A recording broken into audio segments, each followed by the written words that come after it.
Salut tous, amoureux du cinéma, nous allons aujourd'hui faire une petite critique, à savoir celle de Man of Steel.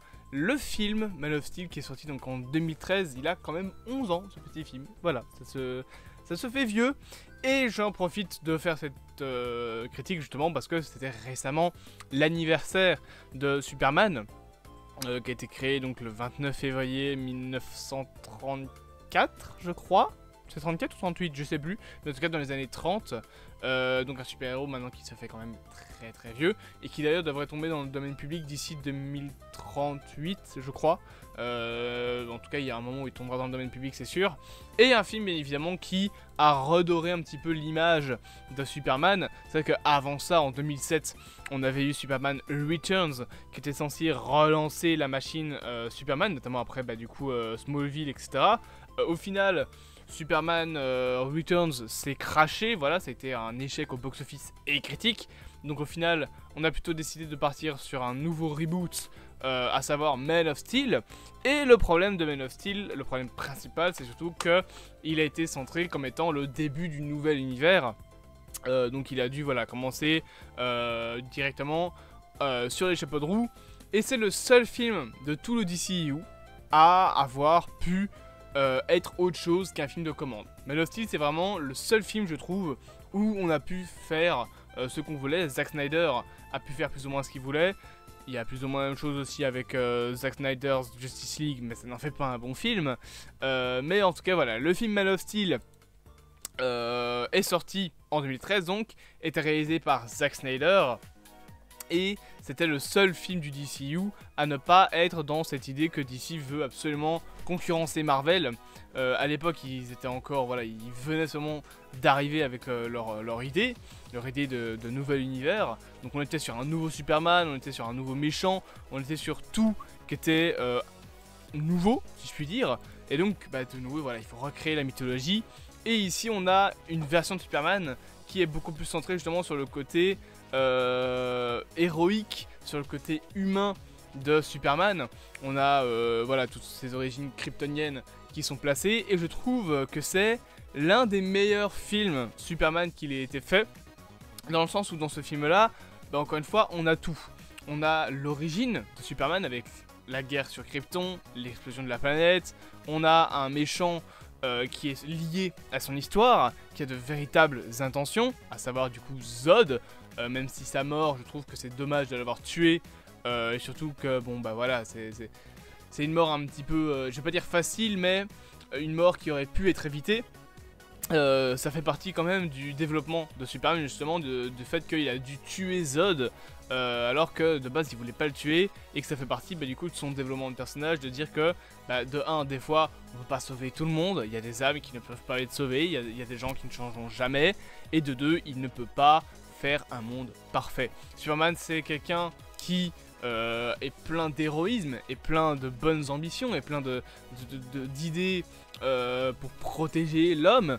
Il veut absolument faire le bien autour de lui, mais des fois il va se rendre compte que il ne peut pas faire tout le temps le bien, et que quoi qu'il le fasse, il y aura quand même des gens qui seront là uniquement pour faire du mal, et qui n'auront jamais une once de bonnes intentions.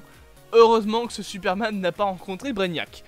En plus de ça, on a, je trouve, un bon Clark Kent dans ce film, même si on a d'un côté un Superman qui est très héroïque, avec une très grosse prestance, qui n'a pas peur de montrer que il peut quand même être fort et tout, il n'a pas peur de se dresser devant l'armée américaine en mode non, rien à foutre, moi je suis là, pas rien à foutre, mais genre, il a pas peur en fait de remettre l'humain à sa place, dans le sens où pour lui, l'humain est encore un peu jeune. C'est un petit peu le même genre de développement qu'a Optimus Prime dans le premier film Transformers, en mode Superman dans ce film, Clark Kent et Superman, il se dit, l'humanité est encore assez jeune, elle ne sait pas encore comment gérer une situation pareille. Superman, il débarque, le mec il vole, il a des super pouvoirs, il tire des rayons laser, c'est nouveau, il n'y a jamais eu ça avant. Et il sait que l'humanité ne saurait pas comment gérer ça, du coup il les prend un peu sous son aile en disant voilà, je vais vous aider, je suis là pour ne pas vous faire de mal, hein, je suis là pour vous sauver. et il sait que voilà, l'humanité va avoir du mal à l'accepter, etc. Un petit peu comme Optimus Prime dans le premier film, qui dit que l'humanité est encore une espèce jeune, qui ne comprend pas ce qui se passe. Là, pareil, l'humanité ne comprend pas ce qui se passe dans ce film-là. En plus, bah, t'as pas un seul mec comme lui, t'en as deux. C'est pas comme si le méchant du film, par exemple, ça aurait pu être Lex Luthor. Là, le méchant, c'est Zod, un autre kryptonien. Donc concrètement, voilà, on a vraiment un film qui se centre beaucoup sur la relation entre Superman et les humains. Zod est un bon antagoniste, je trouve, dans l'ensemble, même si son ambition de vouloir terraformer la Terre, en soi, elle est compréhensible, mais elle est un petit peu bateau, je trouve. Ça reste un antagoniste, voilà, qui a une histoire liée au héros, et ces temps-ci, des antagonistes qui ont un véritable lien avec le héros, il y en a de moins en moins, je trouve. Par exemple, je prends un film récent de super-héros, genre Ant-Man et la Guêpe Quantumania. Kang n'a aucun lien avec Ant-Man. Je prends des films plus vieux. Iron Man 3, le méchant, dans mes souvenirs, n'a pas vraiment, enfin, genre, qui n'est pas super lié au personnage. Et j'aime bien, moi, personnellement, d'avoir des méchants qui soient liés à l'histoire du personnage. Du coup, tu peux plus comprendre leurs intentions. Pourquoi est-ce qu'ils veulent tuer le héros et pourquoi est-ce qu'ils font tout ça. Autre chose, bien évidemment, qui est présente et qui est incroyable dans le film, c'est la mise en scène. Zack Snyder, à l'époque, faisait des bons films. Parce que je suis désolé, mais aujourd'hui... Oh, les dernières merdes qu'il nous a sorties, ça vaut à voir. Hein. Non, à l'époque, il faisait des très bons films. Voilà, et franchement, Man of Steel est très bien réalisé. C'est une réalisation que j'aime beaucoup aussi parce que bah, tu sens la puissance des coups de Superman.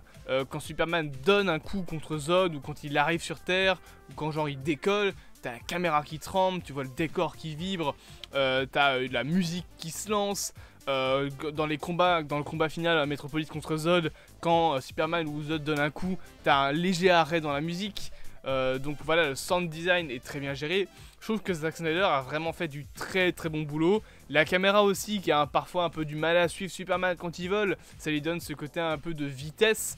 T'as différentes manières de mettre en scène quelqu'un qui vole. Tu peux soit mettre en scène la fluidité du vol, ça c'est notamment ce qu'a fait James Gunn avec Adam Warlock, en filmant de manière plutôt fluide, genre c'est le décor qui est déformé mais Adam Warlock lui reste fluide.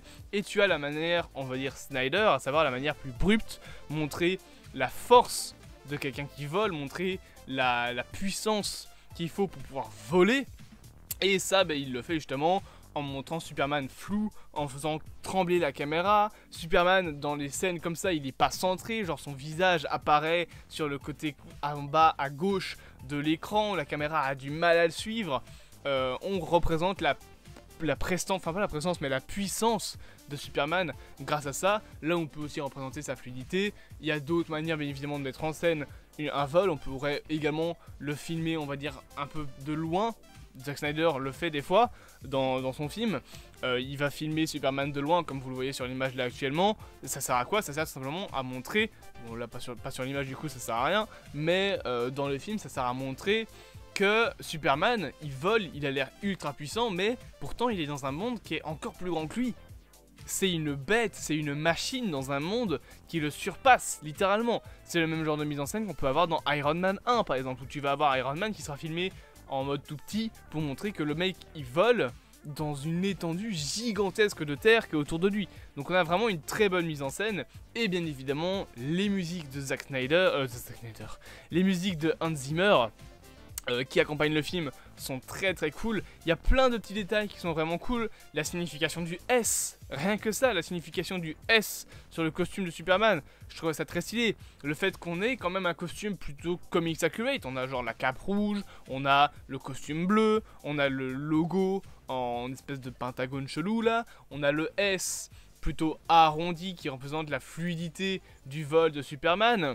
Aussi une explication comme quoi que ce n'est pas un S, c'est le symbole espoir en kryptonien. Justement en parlant de kryptonien, dans le S tu vas avoir des symboles kryptoniens qui seront gravés dans tout le costume partout. Le seul truc qu'on n'a pas, c'est le boxer par-dessus le pantalon. Mais ça, bon, depuis les années 70, c'est devenu ridicule. Donc honnêtement, je préfère un Superman qui n'est pas ce qu'on appelle le slip au-dessus du pantalon, qu'un Superman qui en a un, parce que ça fait un peu ridicule, je trouve. Par exemple, Batman, ça fait depuis des années qu'on lui met plus ça. Hein. Ça fait depuis les années 70 que maintenant Batman il a une armure. Hein. Ça suffit, les gars. C'est ridicule un peu. On verra bien évidemment ce qu'il en est pour James Gunn. Est-ce qu'il veut lui mettre ou pas ce fameux slip rouge? On verra bien. Mais je pense qu'il en aura un parce que James Gunn aime le comics accurate, ce que je peux comprendre. On verra comment est-ce qu'il sera placé, mais voilà. Concrètement, pour moi, Man of Steel est une réussite, et bien l'une des seules réussites de tout le DCU, notamment avec The Suicide Squad. Il n'y a pas James Gunn, il n'y a pas que James Gunn qui a fait des bons films. Voilà. Concrètement, le reste du DCU, les trois quarts, c'est acheter et à refaire. Hein. Batman vs Superman, à la limite, il y a quelques trucs à regarder. Pareil pour Zack Snyder Justice League, il y a quelques trucs à garder, pas tout, que ce soit la version de Whedon ou la version de Snyder d'ailleurs, et tout le reste, au revoir. Blue Beetle, Aquaman, Aquaman 2, Shazam, Shazam 2, Suicide Squad, ça dégage, bye bye. Je parle pas de Peacemaker parce que Peacemaker est dans un flou entre le DCU et le DCEU. Puisque la saison 2 est censée se passer dans le DCU, mais la saison 1 se passer dans le DCEU, c'est-à-dire qu'il va y avoir une histoire de multivers, ça va être compliqué. Mais bref, c'était un petit peu ce que j'avais envie de vous dire concernant du coup le film Superman Man of Steel. D'ailleurs, c'est intéressant de se dire quand même que le film ne s'appelle pas Superman, il s'appelle Man of Steel. Je pense que c'est justement, ça a refroidi le studio d'appeler le film Superman à cause de Superman Returns et du fait que le film a crash au box-office, je pense. J'espère quand même que cette petite vidéo vous aura plu. Bien évidemment, n'hésitez pas à vous abonner, à partager, à liker et à commenter. Et on se dit à bientôt pour de prochaines aventures.